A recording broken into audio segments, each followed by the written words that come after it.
우리 다시 한번 인사하겠는데요. 손을 한번 높이 들어볼까요? 하나님은 당신을 사랑하십니다. 네, 눈에 애정을 좀 담으셔야 돼요. 코와 입이 안 보이기 때문에 다시 한번 하나님은 당신을 사랑하십니다. 할렐루야. 네, 오늘의 제목을 띄워주시죠. 위기의 시대 교사의 역할이에요. 여러분 누가 봐도 위기의 시대가 아닐 수 없는데, 그런데 인간의 시대에 위기는 한두 번 온 게 아닙니다. 매번 위기가 있었고 또 그 시대를 이기는 시대 정신이 있었단 말이에요. 그때마다 하나님께서 역사하셔서 그 시기를 또 은혜의 시기로 만들어 나갔던 교회가 여기까지 존재하고 있습니다. 그래서 어떤 분들은 야, 코로나가 돼서 교회가 이제 큰일 난 거 아니냐, 야, 애들이 다 없어졌어, 야, 이제 교사들이 어떻게 하지, 걱정하시지만 아니요, 이 시대에는 또 이 시대에 맞는 하나님이 주시는 음성이 있고 지혜가 있고 길이 있단 말이죠. 그래서 이 위기의 시대에 어떻게 교사들이 역할을 할 것인가, 오늘 말씀을 보도록 하겠습니다. 자, 먼저 제 소개를 좀 드리면요, 처음 보는 분들도 계시죠? 예, 저는 분홍 목사인데요. 왜 분홍 목사인지 아세요? 네, 다음 세대를 사랑하는 분, 누구죠? 예수님이죠. 그 분을 전하는 홍 목사. 그래서 분홍 목사입니다. 예, 분홍 목사. 제가 이름이 홍룡인데 너무 어려워서요, 애들이 제 이름을 기억을 못해요.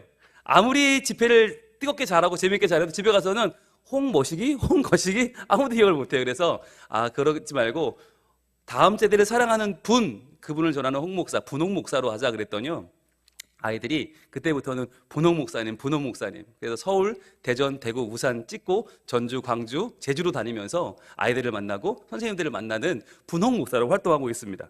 자, 저희 교회는 성맨교회인데요, 저희 교회는 제가 이러고 댕기니까, 예, 제가 이러고 댕기잖아요. 그러니까 저도 나이가 50인데 나이트 삐끼도 아니고 분홍색 옷을 입고 다녀요. 왜 그런가? 아이들에게 잘 보이려고. 아이들이 행복해야, 아이들이 즐거워야 교회가 부흥합니다.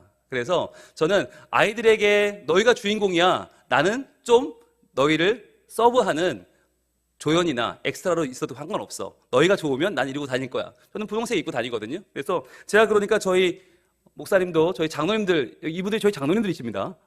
무려 저희 수석 장로님, 네, 차석 장로님 다 계십니다. 그런데 이분들이 미리 계획된 것도 아닌데 저렇게 동물 옷을 입고 예배 안에 들어와 주셨어요. 저는 이날 참 많은 감동을 느꼈는데, 그렇게 되면서 저희가 교회가 정말 성장하는 계기가 됐고, 무엇을 입느냐가 중요한 게 아니라 이제 어떠한 마음으로 사랑하느냐가 중요한 교회가 되었거든요. 여러분, 제가 분홍색 입고 오니까 조금 어떤 분들은 어색하시죠? 네, 담임 목사님이 분홍색 입어도 되나? 네, 이런 것도 꽂고 다녀요. 네, 그럼 어떻게 보이세요? 좀 모질아 보이죠? 네, 많이 모질아 보이죠? 여러분, 그게 중요한 거예요. 애들은 모질아 보여야, 좀 부족해 보여야 마음이 열려요. 편안해 보여요. 만만하네? 저분 만만한 분이네? 그래, 저분 이야기? 그래, 들어줄게. 이야기를 들어주거든요. 중요한 건 들어줘야 복음이 들어가죠.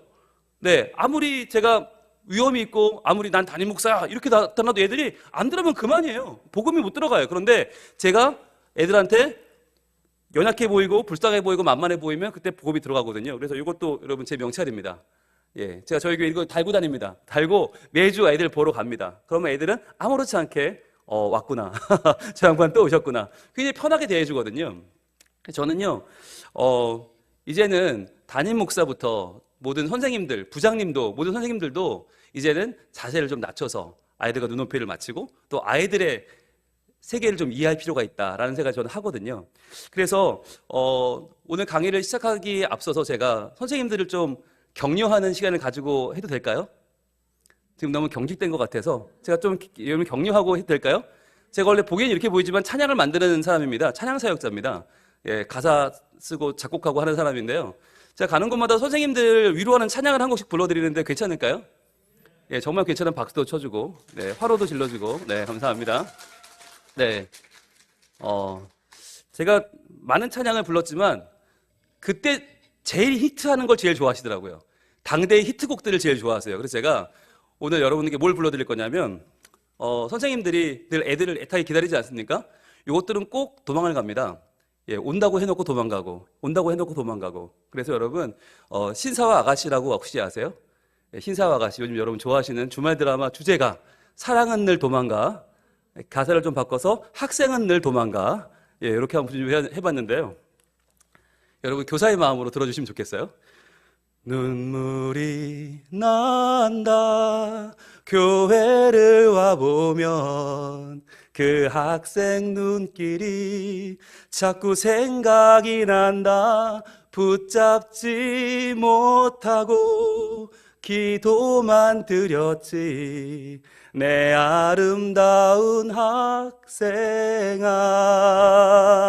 학생아 왜 도망가 수줍은 아이처럼 행여놓아 버릴까봐 꼭 움켜쥐지만 그리움이 쫓아 학생은 늘 도망가 잠시 쉬어가면 좋을 텐데 다시 예배오면 좋을 텐데 주님 품에 안기면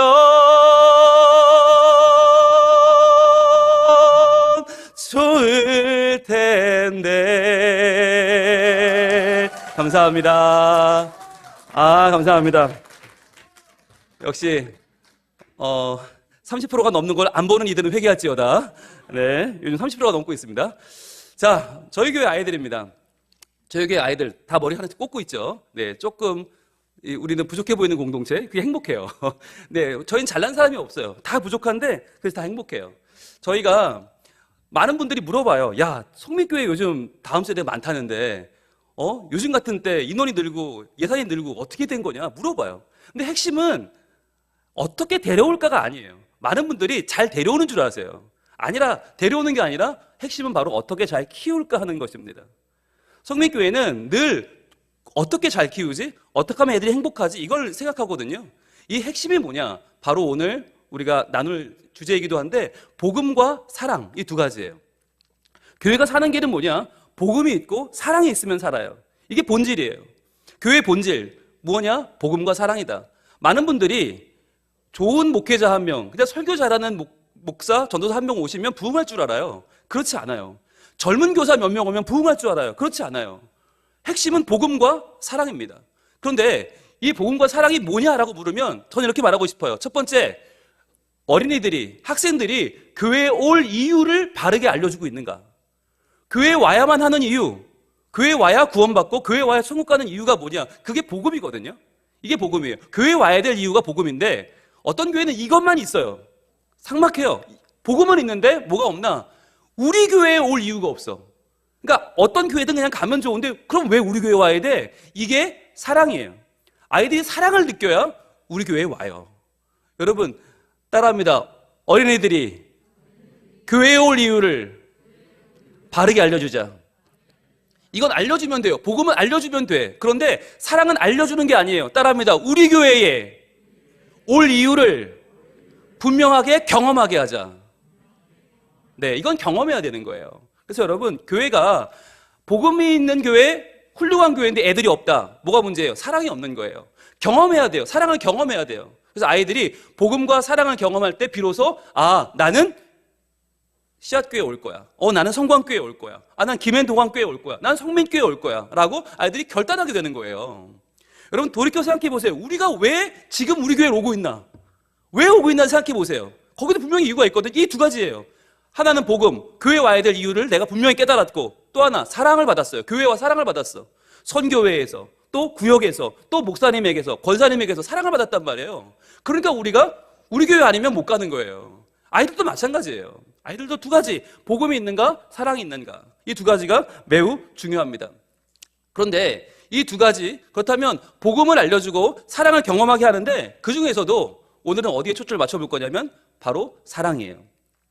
사랑은 사랑인데 시대별로 필요한 사랑이 있어요. 지금 그렇다면 이 코로나 시대, 이 위기 시대에 필요한 사랑은 어떤 사랑인가? 오늘 그걸 좀 이야기할 거예요. 코로나 위기 시대에 교사가 어떠한 사랑을 줘야 되는가? 어떻게 아이들에게 접근해야 되는가? 여러분 머리형 교사도 많아요. 돈 쓰는 교사도 많아요. 시간을 내는 교사도 많아요. 그런데 그 중에서 우리가 필요한 사랑은 어떤 사랑인가? 코로나 시대, 위기 시대에 필요한 사랑은 바로 따라합니다. 환대, 희생. 이것이에요. 환대와 희생의 사랑이 필요하다. 여러분 환대가 뭘까요? 환대는 쓸데없이 과한 사랑이 환대예요. 쓸데없이 과한 사랑.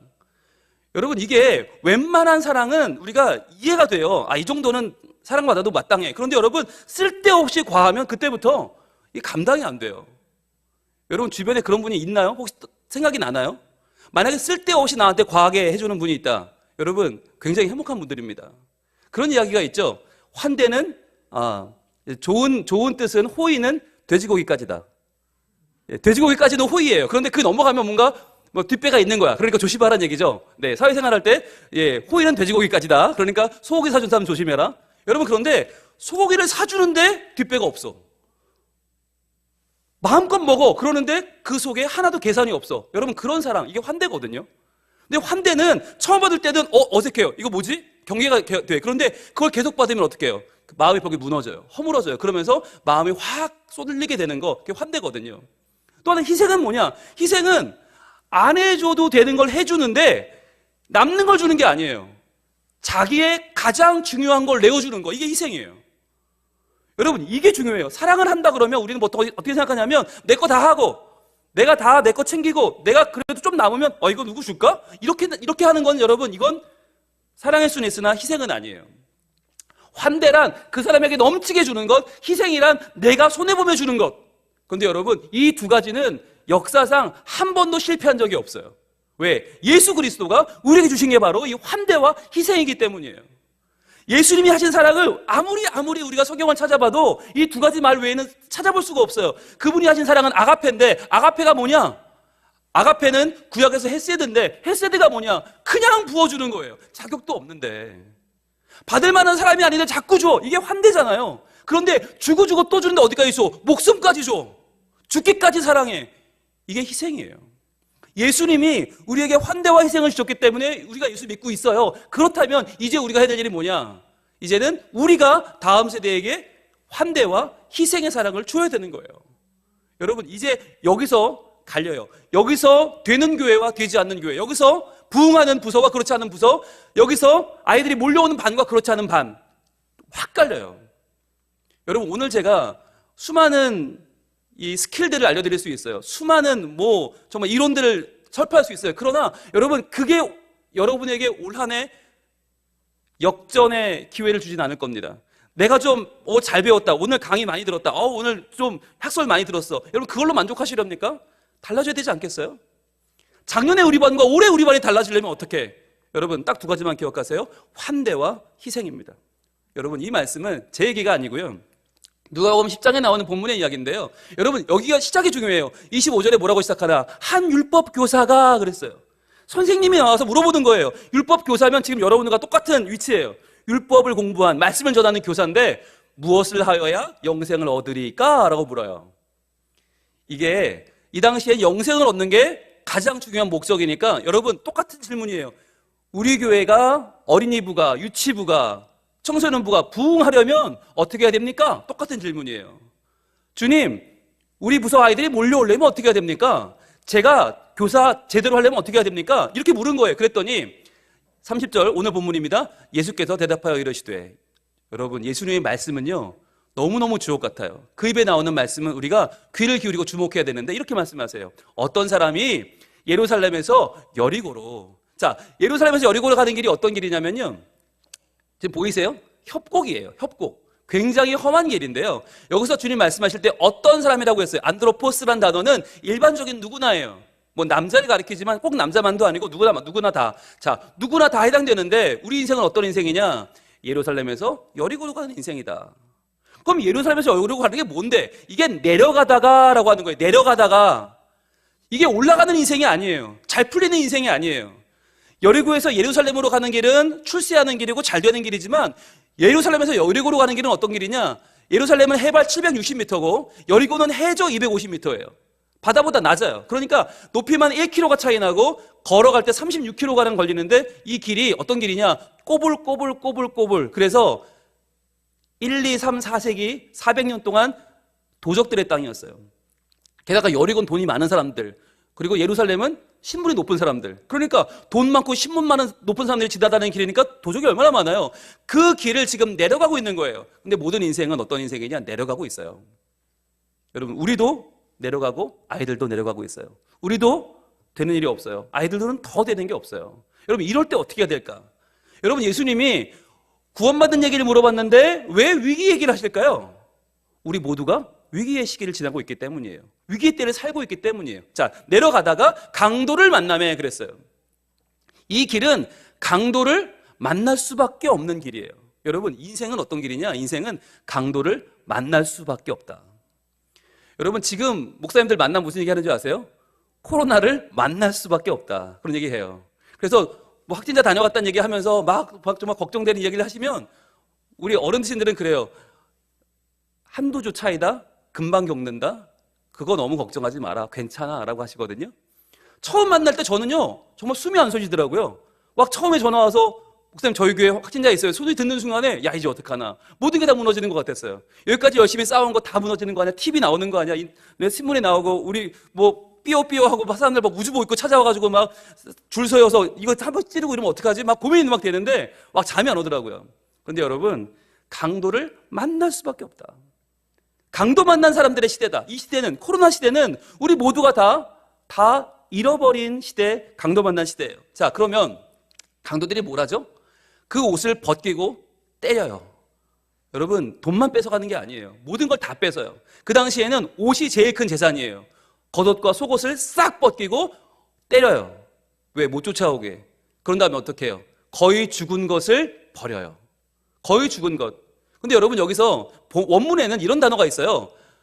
아주 예외적으로라는 단어가 들어있어요. 예외적으로 거의 죽었다. 왜? 원래는 죽여야 되는데 원래는 그냥 죽여야 되는데 예외적으로 겁 안 죽은 거예요. 다 안 죽은 거예요. 여러분 여기 뭐가 있어요? 여기 희망이 있어요.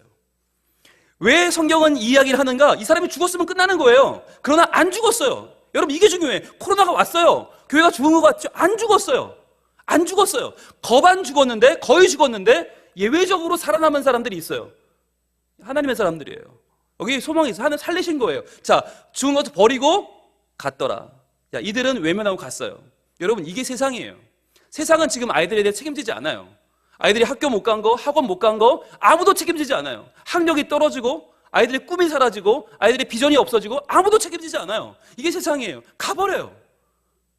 여기서부터 이제 우리가 주목해야 될 사람들이 등장을 하죠.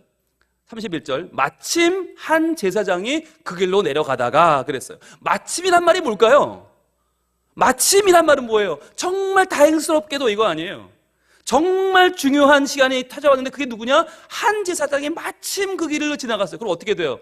그 사람을 통해서 이 사람은 이제 살 길이 열리는 거죠. 예외적으로 거의 죽었어. 안 죽었어. 살리면 돼. 살리면 돼. 우리 어떤 마음 들어요? 응원하게 되죠. 제사장이요. 그를 살리세요. 살려야 됩니다. 그런데 그를 보고 그다음 어떻게 해요? 그를 보고 피하여 보고 다가간 게 아니에요. 피했어요. 왜?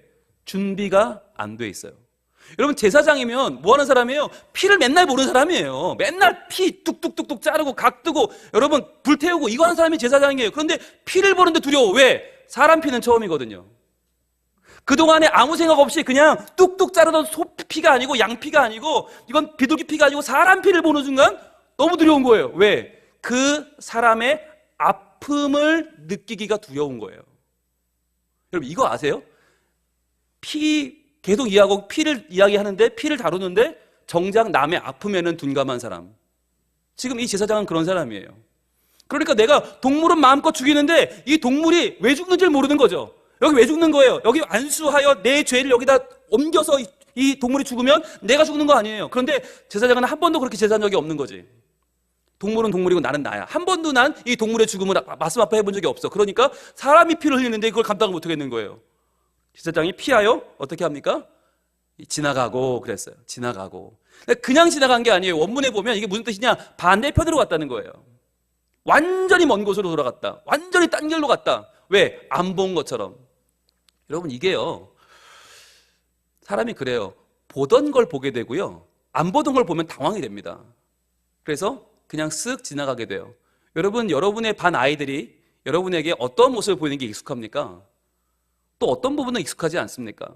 많은 선생님들이 아이들이 내 말을 정말 눈을 초롱초롱 뜨고 잘 들어주길 원해요. 서론, 본론, 결론을 달달달 외워주기 원해요. 근데 그런 아이들이 있어요? 네, 꿈 깨세요. 그런 아이들은 없습니다.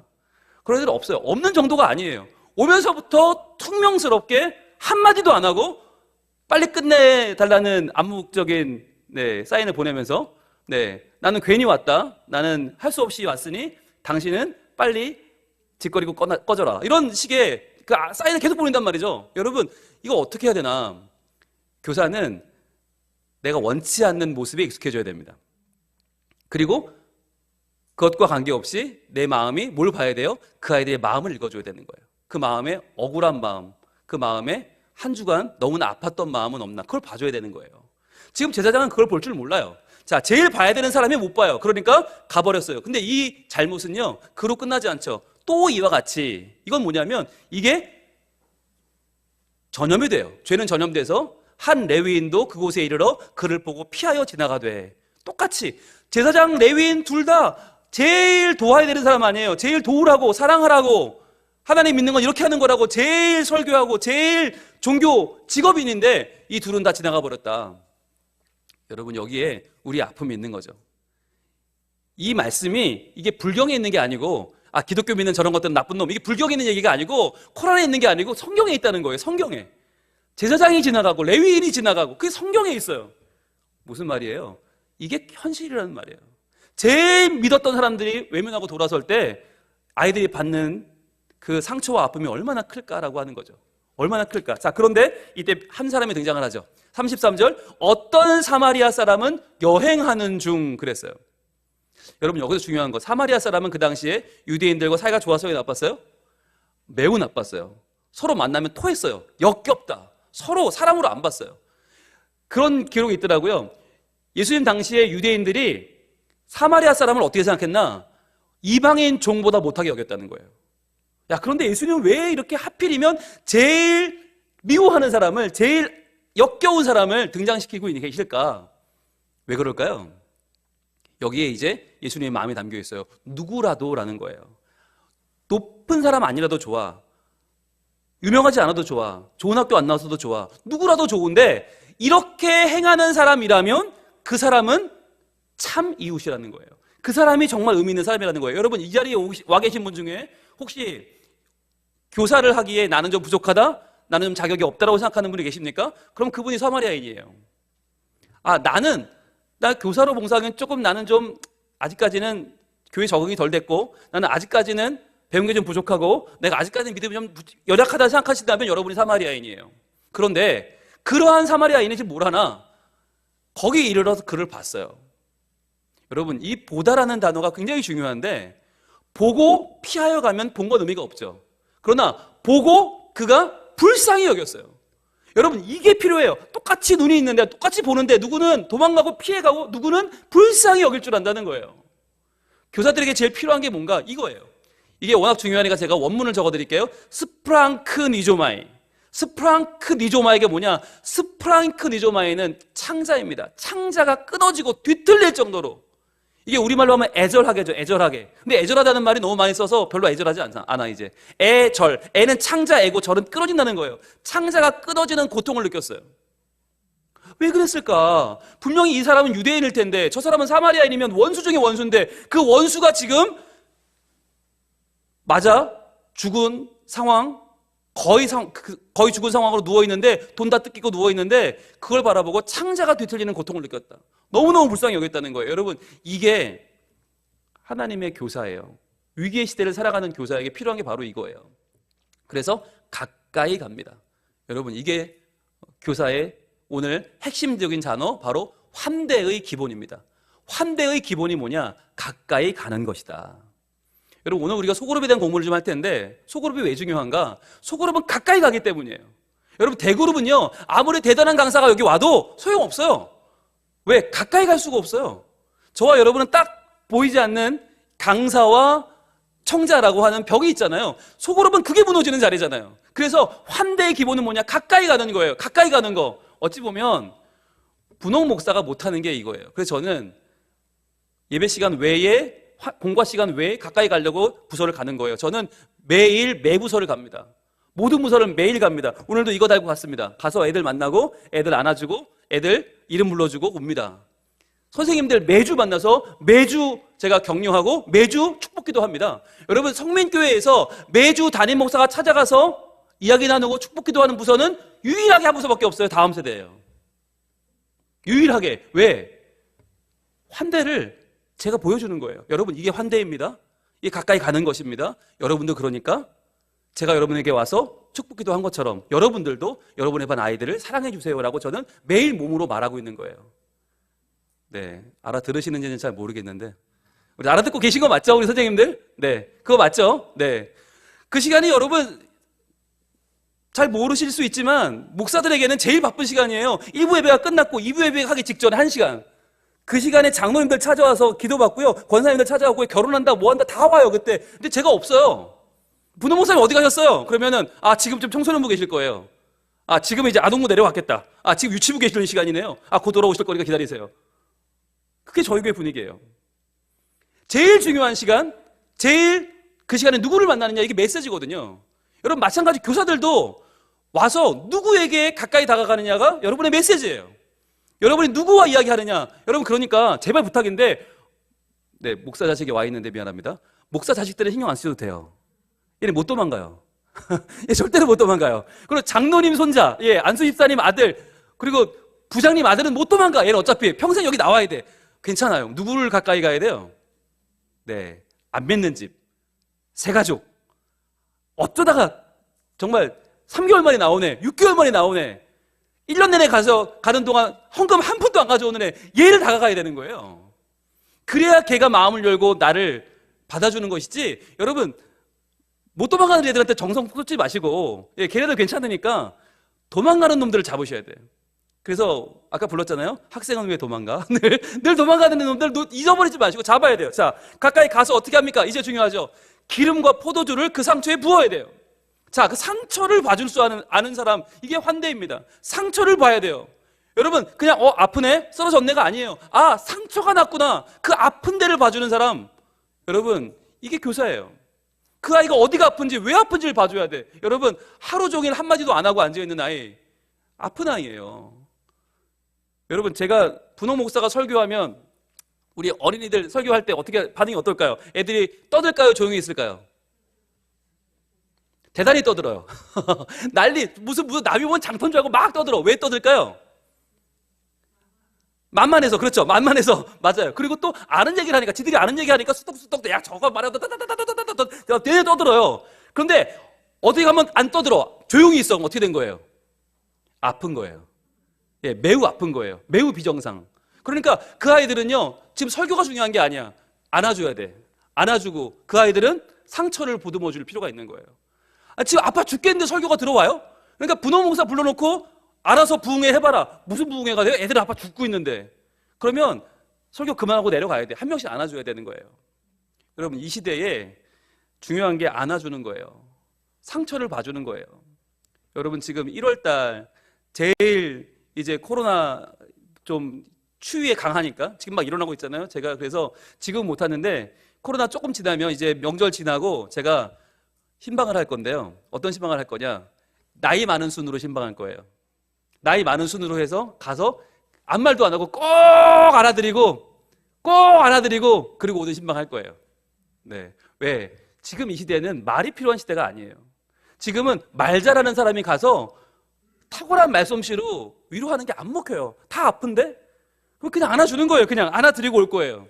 그리고 그 사진만 다 모아서, 안아드린 사진만 모아 저희들 한번 교회 안에 전시를 하든지 뭔가 방법을 하려고 그래요. 여러분, 이 시대, 위기의 시대에 뭐가 필요한가? 상처를 봐주는 교사가 필요하다. 그 상처를 안아주는 교사가 필요하다. 여러분, 기름과 포도주를 상처에 부어요. 소독하는 것이고 치료하는 것이고, 그리고 잠시나마 그 고통을 덜어주는 거예요.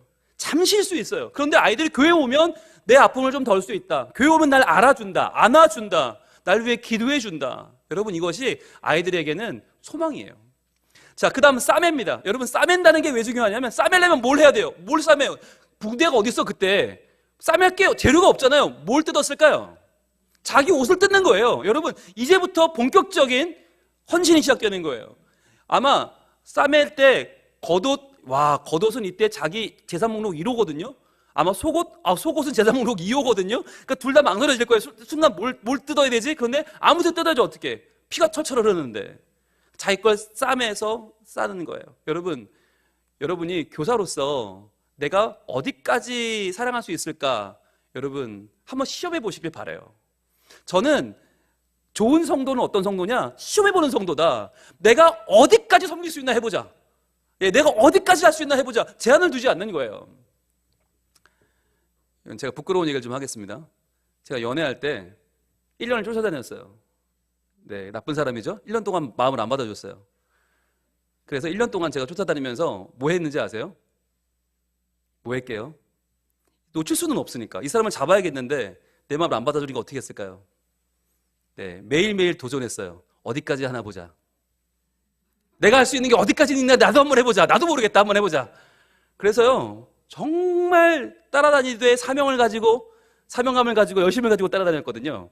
안 해본 게 없어요. 그랬더니 1년 만에 마음이 열리더라고요. 그래서 그 뒤로 결혼해서 지금까지 20년 거치 30년 상관으로 지금 그때 뿌렸던 걸 뽑아먹고 있습니다. 여러분 한 사람의 마음을 얻으려도요 이게 제한이 있으면 안 돼요. 어디까지 하나 보자. 다 던지는 거예요. 그런데 예수 그리스도의 사랑은 무엇이냐? 싸매되 다 던지는 거예요. 그래서 그 사람을 이제 자기 짐승에 태웁니다. 그 사람이란 말을 왜 놨냐면 원문에는 있는데 우리말이 번역에 빠졌어요. 그냥 자기 짐승에 태우는 게 아니라 그 사람을, 그 상처난 사람을, 그 피투성이인 사람을, 그 아파하는 사람을 자기 짐승에 태워요. 왜 그냥 짐승이 아니고 자기 짐승일까요? 여기서부터 뭐가 시작되는 거예요? 이제 희생이 시작되는 거예요. 희생은 뭐냐? 내 자리를 내어주는 거예요. 내 자리를 내어주는 거. 여러분 제가 분홍색을 입고 다니는 거 이것부터가 저는 제가 할 수 있는 아이들을 위한 큰 희생이에요. 왜 저도 50인데 나이가 저희 큰아이는 군 생활 중이고 둘째는 고3이고 이제 대학 가는데 저도 검은색, 남색, 쥐색, 똥색 입고 싶죠. 저도 그놈한 담임 목사인데 그런데 제가 왜 분홍색 입고 다녀요? 내가 너희한테 잘 보이려고 그래. 너희가 내 관심사 이걸 알려주는 거예요. 아이들한테. 여러분 그 다음에 어디로 가요? 그 사람을 주막으로 데리고 갑니다. 이게 중요한데 거기 내버려 두지 않는 거예요. 적당히 응급처치를 끝내고 119 전화하고 저는 갈게요가 아니라 여러분 그럼 뭐죠? 요즘 말로 뺑소니입니다. 두고 가면 안 되고 자기 나귀에 실어서 주막으로 데리고 가는 것까지.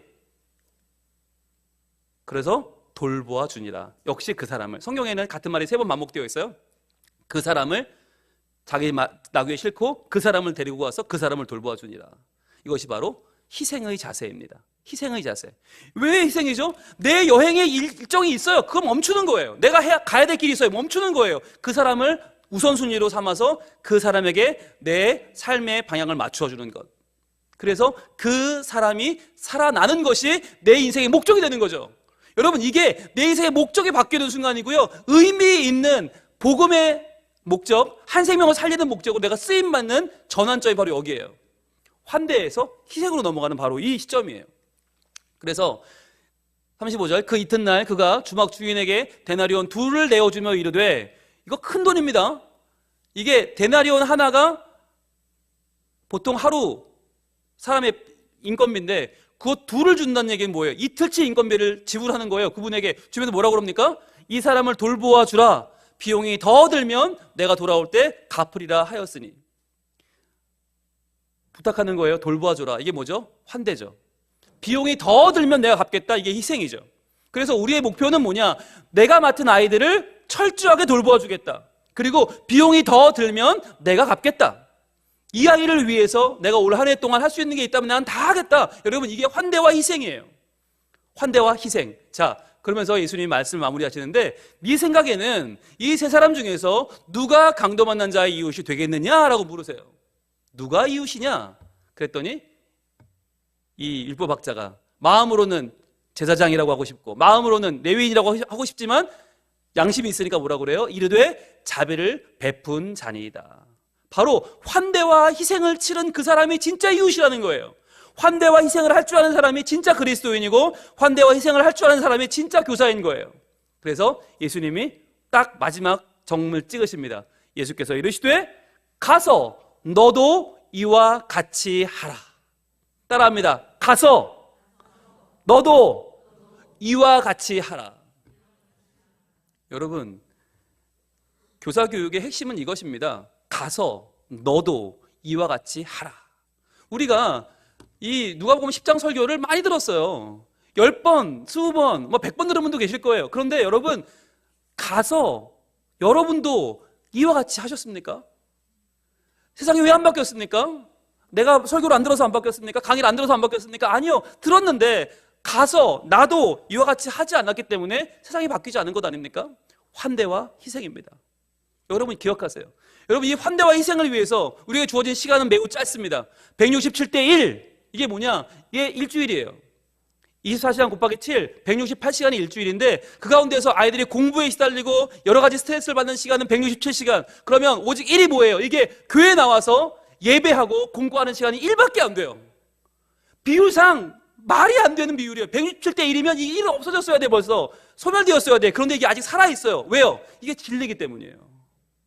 이게 아이들을 살리는 길이기 때문에 1은 없어지지 않는 거예요. 근데 이 비율인데 이것을 우리가 어떻게 써요?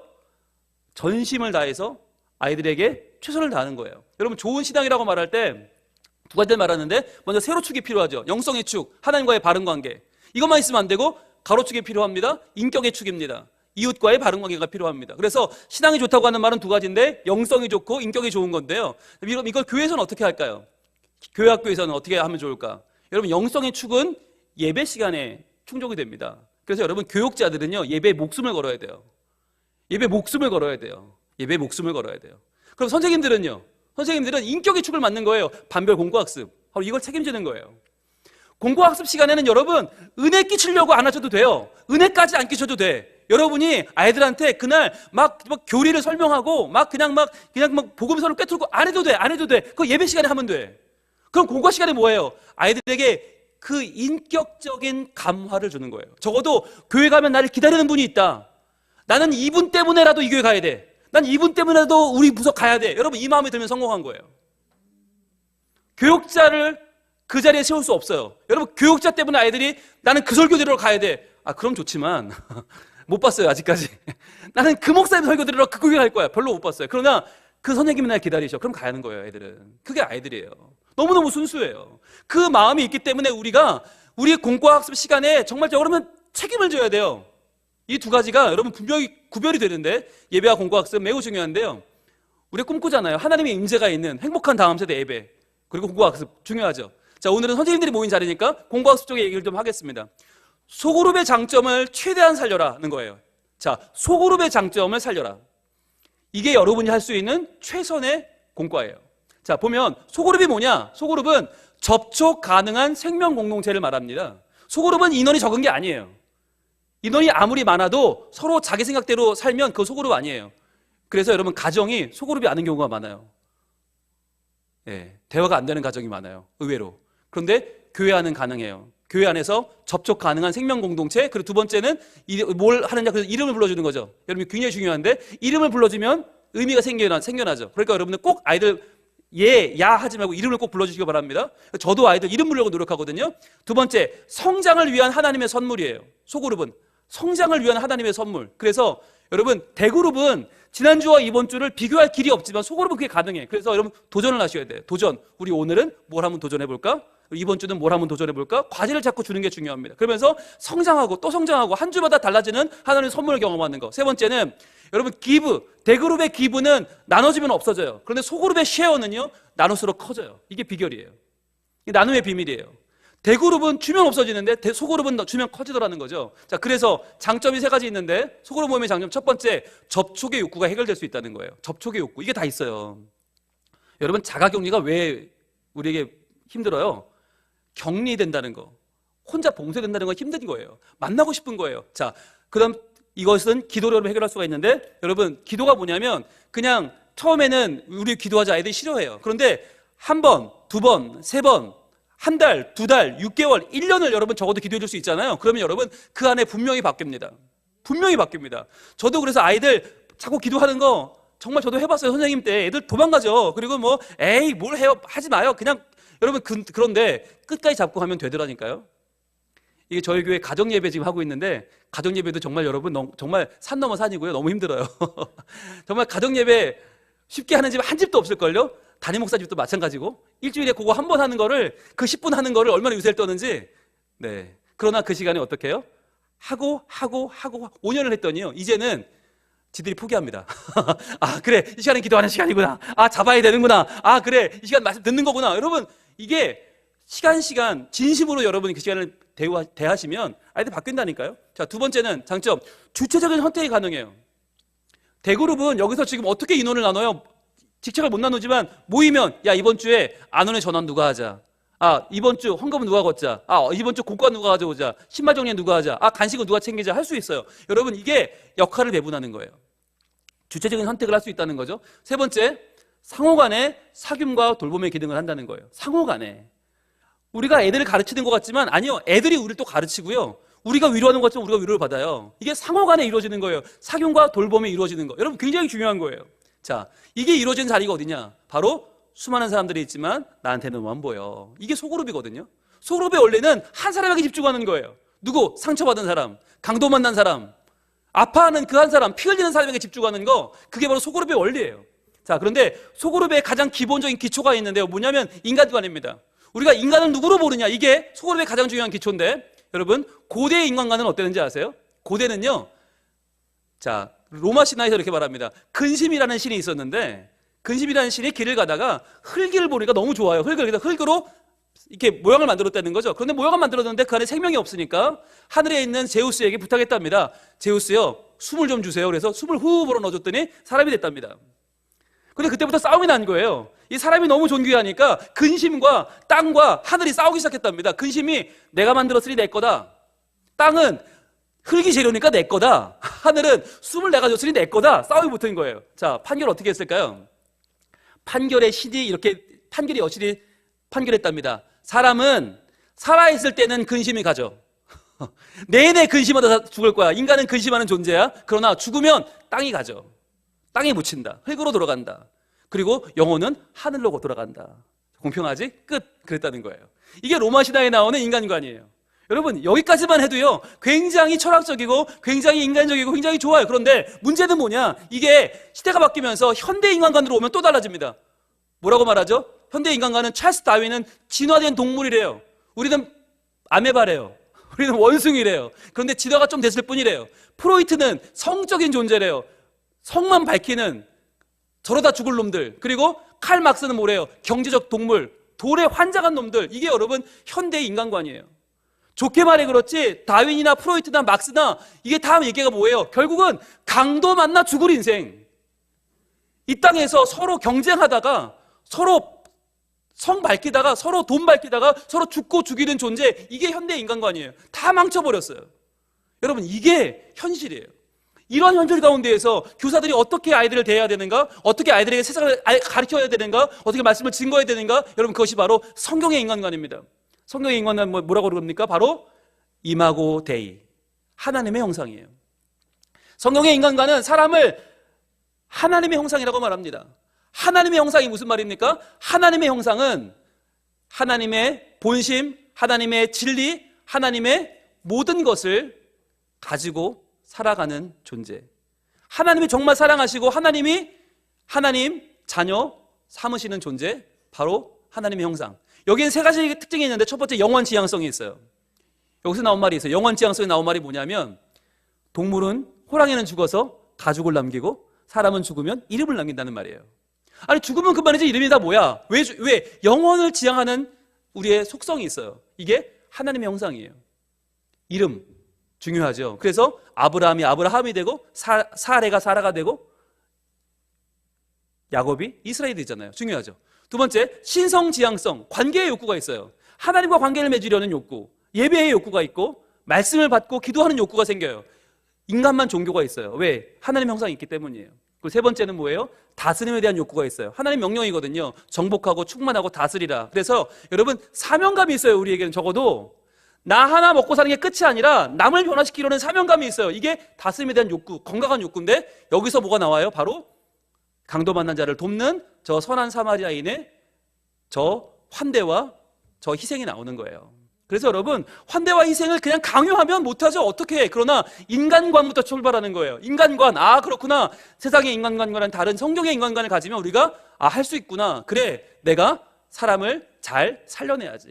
그래서 여러분, 오늘 여러분이 만난 그 아이들은 손이 찐득찐득하고 어디서 뭘 묻혀왔는지 모르겠는 그 아이는요, 사실 누구다? 하나님의 형상이다.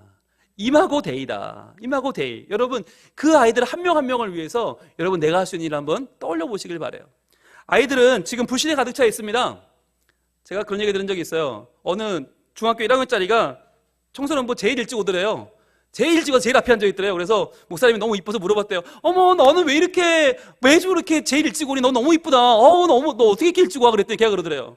우리 엄마가요, 교회 안 가면요 눈가를 확 파버리겠대요. 어우씨. 그러니까 걔는 마음속에 뭐가 차 있어요? 불신이 가득 차 있어요. 우리 엄마가 믿는 하나님 웃기고 있네. 불신이 되니까 단절돼. 그러니까 교회 와도 은혜를 못 받아. 단절되니까 고독하죠. 고독하니까 또 실패하죠. 반복이에요. 불신하니까 단절되고, 고독하니까 실패하고, 여기 끊어줘야 되는데 어디서 끊어야 돼요? 중간에 불신을 끊어야 되죠. 불신을 뭘로 끊어요? 불신을 우리가 하나님에 대한 확신으로 바꿔줘야 되는 거예요. 하나님은 계셔. 하나님 널 사랑하셔. 너희 엄마 아빠가 믿는 그 하나님 살아계시고, 그 하나님이 너를 여기까지 오게 하셨고 너의 꿈을 이루어 주실 거야 라고 말해주는 거. 그래서 여러분, 불신을 확신으로 바꾸면요, 아이들 어떻게 될까요? 확신하게 되면 동행하게 되고요, 동행하면 기쁨이 찾아오고요, 그러면 헌신하게 되는 거예요. 여러분, 이 자리에 오신 여러분들 왜 와 앉아있나 생각해 보세요. 확신이 있기 때문에 온 거 아니에요. 그러니까 주님과 동행하게 되고, 그러니까 기쁨이 찾아오고, 그러니까 헌신하게 되고, 여러분, 이게 선한 원동력이 되는 거예요. 이 선순환을 우리가 반드시 이루어야 돼요. 여러분, 우리 교사가 어떤 일을 하는가, 소그룹에서 뭘 해야 되는가, 세 가지를 합니다. 세 가지를 하는데, 교사는 영적인 부모로서 세 가지를 하는, 첫 번째 따라합니다. 사랑. 이 사랑이 뭐라고 그랬어요? 아까 우리는 두 가지 배웠죠? 환대와 희생이라고 배웠어요. 여러분 놓치지 마세요. 이제 그냥 사랑이 아니에요. 환대와 희생인데, 아이라는 밭에 물을 주는 것이에요. 여러분, 밭에 물 줘보셨어요? 어떻게 돼요? 물을 흠뻑 줬는데 돌아서면 없죠. 흠뻑 줬는데 돌아서면 없어요. 사랑이 그런 거예요. 오늘은 내가 최선을 다했는데 돌아서면 없어요. 금방 또 깡말랐어요. 아이들에게 계속 주는 거예요. 환대해주고, 희생해주고, 희생해주고, 환대와 희생을 반복하다 보면 어떻게 돼요? 거기서 믿음이 싹 트는 거예요. 두 번째, 훈육해야 됩니다. 훈육은 뭐예요? 밭의 잡초를 제거해 주는 것이에요. 훈육은 뭐냐? 내가 좋은 모델을 보여주는 거예요. 그럼 교회에서 애들에게, 야, 똑바로 앉아, 뭐 예배 잘 드려, 그게 훈육이 아니라 내가 좋은 모델을 계속 보여주는 거. 그래서 그 아이들이, 아, 예배는 저렇게 드리는 거구나, 아, 말씀은 저렇게 읽는 거구나, 기도는 저렇게 하는 거구나 깨닫게 되는 거. 그게 훈육이에요. 여러분, 훈육을 좀 잘 아셔야 돼. 어떤 분은 무섭게 하면 되는 줄 알아. 그래서 제가 아는 어떤 부장님은 땡 하고 종을 얼마나 크게 치는지 귀청 떨어질 것 같아. 근데 그렇게 쳐야 아이들이 말 듣는다고 생각해. 그렇지 않아요.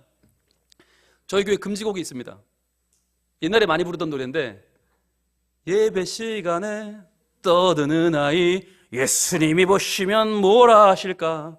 기도 시간에 장난꾸러기, 예수님이 보시면 뭐라 하실까? 아니 안 돼요. 예수님이 화내실 거야. 우리 모두 조용히 두 손 모아 예배 드려요. 이런 노래가 있었어요. 옛날에 저희 때. 예수님이 너무 무서운 분이에요. 예수님 무슨 뭐 망태 할아버지예요? 여러분, 애들이 예수님 어떻게 생각하겠어요? 애들은 떠들어야 돼. 안 떠들면 아픈 거라니까요. 그러니까 그 떠드는 놈들을 우리가 같이 떠들면서 같이 예배하면서 즐겁게 천국을 만들어 가야 되는데, 그동안 훈육을 잘못 알아서 많이 혼댔어요. 그러다 보니까 아이들이 많이 떠났어요. 세 번째 중요한 건데, 은사 개발입니다. 은사 개발은 좋은 열매를 맺게 하는 거예요. 좋은 열매 맺게 하는 거. 여러분, 사랑 많이 해서 물 많이 주면 뭐예요? 훈육해서 잡초 제거하면 뭐예요? 결국은 은사를 개발하기 위한 거예요. 그래서 그 아이들이 좋아하는 걸 찾아야 되는데 뭘로 찾을까요? 따라합니다. 칭찬, 격려. 이게 여러분 이제 오늘부터 하실 일이에요. 환대와 희생. 너무 크죠? 어떻게 하나? 어떻게 실천사항이 뭐냐? 칭찬과 격려. 칭찬부터 시작한다. 격려부터 시작한다. 여러분, 제가 교회 안에서 선생님들을 대할 때 늘 강조하는 게 한마디의 칭찬, 굉장히 중요하거든요. 제가 사실 주일마다 교육부서 외곽에요. 네, 가면 칭찬을 들어요. 선생님은 칭찬을 잘하세요. 목사님, 오늘 설교 너무 좋았어요. 짧아. 그래서 막 좋아해. 너무 좋아, 너무 짧아. 그래서 막 좋아하거든요. 네. 네, 짧아서만 좋은 건 아니겠지만, 물론 짧게도 했다는 거겠죠? 네, 그런 뜻이었죠. 네. 자, 오늘 그런 격려를 받아요. 제가 너무 좋아요. 여러분, 은사 개발이 뭐냐? 너는 말씀을 참 잘 듣는구나. 차분하게 잘 듣는구나. 너는 친구를 데려오니까 친구한테 참 친절하게 대하는구나. 너 율동을 하는데 정말 생기가 있구나. 너는 헌금을 참 잘 준비해 오네. 이게 한마디. 여러분, 이 한마디가 인생을 좌우하는 거예요. 저희 때는 저희 당대에는 저희 때 교회에서 노래하던 애들이 다 성악가 됐고요. 저희 교회에서 연기하던 애들이 다 탤런트가 됐고요. 다 휩쓸었어요. 교회에서 레크레이션 하던 애들이 지금 MC 보고 있고 개그맨 되고 있고. 그런데 지금은 그런 사람들이 없어. 왜? 시간도 없고 기회도 없지만 칭찬도 메말라 버렸어요. 그러다 보니까 은사를 개발해주자. 세 가지: 사랑, 훈육, 은사 개발. 자, 여기에 중요한 거, 제일 중요한 게 뭐냐? 아까 말씀드렸죠? 칭찬과 격려는 뭘로 하는 거예요? 대화로 합니다. 대화로. 대화가 중요한데, 여러분, 대화 중에서 제일 중요한 단어가 누구와의 대화일까요? 네, 하나님과의 대화는 물론 중요하지만, 더 중요하지만 정말 중요한 건 뭐냐면 자기 자신과의 대화예요. 이걸 셀프 토킹이라고 그래요. 셀프 토킹. 여러분, 이게 정말 중요한데, 살아가면 사람들이 이 세상을 어떻게 살아가느냐? 셀프 토킹을 통해 살아가는데 스스로 계속 대화를 하게 되어 있거든요. 그게 우리 생각을 만들고 행동을 만드는데요. 여러분, 한번 제가 테스트를 해볼게요. 오늘 교사 헌신 예배 오려고, 교사 세미나 오려고 막 부지런히 오다가 나도 모르게 탕 앞을 박았어요. 깜빡 탕 박았어. 그 순간 어떤 생각이 드십니까? 자, 한번 떠올려 보세요. 자, 열심히 오다가 저는 설교하려고 늦으면 안 돼. 제 옆엔 또 우리 강사분 태고 있어. 늦으면 안 돼. 여보 가는데 뻥 박았어요. 자, 1번. 왜 그때 한눈 팔아가지고 이거 골치 아프게 됐네. 1번. 2번. 오늘 바빠 죽겠는데 완전히 꼬였네. 왜 난 되는 일이 없지? 2번이에요. 3번. 또 아내한테 잔소리 엄청 듣겠네. 이거 돈도 없는데 이거 언제 고치나. 3번. 여러분, 1번, 2번, 3번? 네. 네. 혹시 4번? 휴, 그래도 사람은 안 다쳤네. 다행이다. 다시 회복하면 되지 뭐. 꼭 이제 4번 그러죠. 예, 맞아요, 여러분. 이게 셀프 토킹이에요. 문제를 만났을 때 어떻게 내가 반응하는가? 제일 먼저 무의식적으로 튀어나온 반응이 뭔가? 이게 셀프 토킹인데, 여러분, 그럼 이 셀프 토킹이 어떻게 구성될까요? 어떻게 이게 생겨날까요? 바로 셀프 토킹은 가장 가까운 사람과의 관계 형성이 됩니다. 그래서 우리가 부모님께 무슨 이야기를 듣고 자랐나가 제일 중요한 거예요. 부모님에게 우리가 사랑을 받았나, 칭찬을 받았나, 격려를 받았나, 아니면 막 이러면서 살았나. 근데 그게 실은요, 우리에게 너무 많이 들어와 있거든요. 우리가 해야 할 일이 뭐냐? 아이들의 셀프 토킹을 바꿔줘야 돼요. 우리가 부모님께 험한 말 듣고 자랐지만 우리는 그러면 안 되는 것처럼 아이들이 교회에 오면 선생님들께 좋은 말을 들어야 돼요. 처음부터 끝까지. 무슨 말이에요? 칭찬이고 격려예요. 그래서 환대와 희생을, 사랑을 받으면 아이들이 바뀌어요. 조금씩 바뀌기 시작해요. 그러면 아이들이 시험에 망쳐도 괜찮아. 뭐 어때? 다음에 또 있는데. 하나님 날 사랑하시는데. 예수님 날 위해 십자가도 지셨는데 뭐 이런 것쯤이야 이런 마음이 들어요. 이 셀프 통행 바꿔주는 게 선생님들의 언어입니다. 위기의 시대입니다. 환대와 희생으로 어려움을 이기는 힘을 길러야 돼요. 이 위기의 시대의 교사의 역할 정말 중요한데, 제가 마지막 결론으로 오늘 저 그림을 얘기를 좀 하려고 그래요. 저 그림의 마지막인데, 이 그림 누가 그렸을까요? 굉장히 유명한 사람이 그렸는데, 네, 화풍이 되게 독특하죠. 네, 빈센트 반 고흐가 그렸습니다. 1890년에 그린 선한 사마리아인이라는 작품인데요. 예수님이 오늘 이야기를 그림 한 장에 담았는데 얼마나 기가 막히게 담았나 보세요. 노란색 톤으로 전체를 덮었어요. 따스한 분위기. 여러분, 이 고흐의 시대에는 이러한 그림 톤이 아니에요. 이런 톤이에요. 선한 사마리아인 그러면 다 이런 톤으로 그려. 어둡게 그려. 시대가 어두웠어요. 적막했어요. 아팠어요. 그런데 이 빈센트 반 고흐는 노란색으로 따스하게 그리고 또 하나 뭘 했나? 파란색을 넣어서 안정감을 주는 거예요. 그래서 안정감을 가지고 우리가 맡길 수 있도록, 우리의 삶을 하나님께 맡길 수 있도록 파란색. 그 다음에 보이세요? 저 오솔길을 따라가는 저 두 사람, 가까이 한 사람 보이고 멀리 한 사람 보이죠? 제사장과 레위인이에요. 도망치듯 사라지는 두 사람을 통해서 우리가 외면하면 저렇게 엑스트라로 살 수밖에 없는 거, 외면하면 저렇게 찌끄레기로 살 수밖에 없다는 걸 보여줘요. 그리고 주인공은 누구냐? 바로 이 두 사람이에요. 힘겨워요. 물론 힘겨워요. 그런데 힘겹지만 지금 저 다리에는 힘이 솟고 있어요. 힘겹지만 힘을 솟아 내가 살려내는 사람, 그리고 나를 도와주는 이 사람에게 내 몸을 맡기면서도 나도 함께 살려고 노력하는 발버둥 치는 사람, 그리고 저 밑에 나귀를 보세요. 저 나귀가 얼마나 잘 버텨주고 있습니까? 그래, 잘한다. 우리 주인 잘한다. 그래, 잘하는 짓이다. 내가 이런 일을 하면 100번 돕겠다. 그리고는 저 옆에 나귀가 저렇게 당당히 서 있죠. 저게 누굴까요? 네, 분홍 목사입니다. 이게 여러분 김준 목사님이십니다. 김희성 전도사님이십니다. 이분이 김세희 목사님이고 이슬기 목사님이고 이분이 안기천 목사님이고 이분이 바로 여러분들이 의지하고 갈 교육자들이에요. 교육자들 준비되어 있어요. 열심히 할 겁니다. 여러분 죽도록 말씀 준비할 거고요. 죽도록 저희들 정말 아이들 위해 기도하고 여러분 위해 기도하겠습니다. 그러니까 여러분들은 힘껏 환대해 주시고 여러분 힘껏 희생해 주세요. 그러면요 저 위에 올라간 저 사람 살아날 줄로 믿습니다. 환대와 희생으로 상생을 이루는 교회학교. 그래서 올 한 해 하나님이 기뻐하시는, 하나님이 찾으시는 위기의 시대에 꼭 필요한 교사 여러분 모두가 될 수 있기를 축복합니다. 기도하겠습니다. 이 시간에 함께 기도하겠는데요. 하나님, 저에게 환대의 능을 주옵소서. 희생할 수 있는 마음을 주시옵소서. 칭찬과 격려하게 하시고 제 말을 바꿔주시고 우리 아이들에게 제 마음을 다하여 시간을 내서 말씀을 잘 준비하고 아이들에게 마음을 전해주는 교사가 되게 하옵소서. 그래서 우리 아이들 올 한 해 살아나는 역사가 있게 하여 주시옵소서. 같이 기도하겠습니다.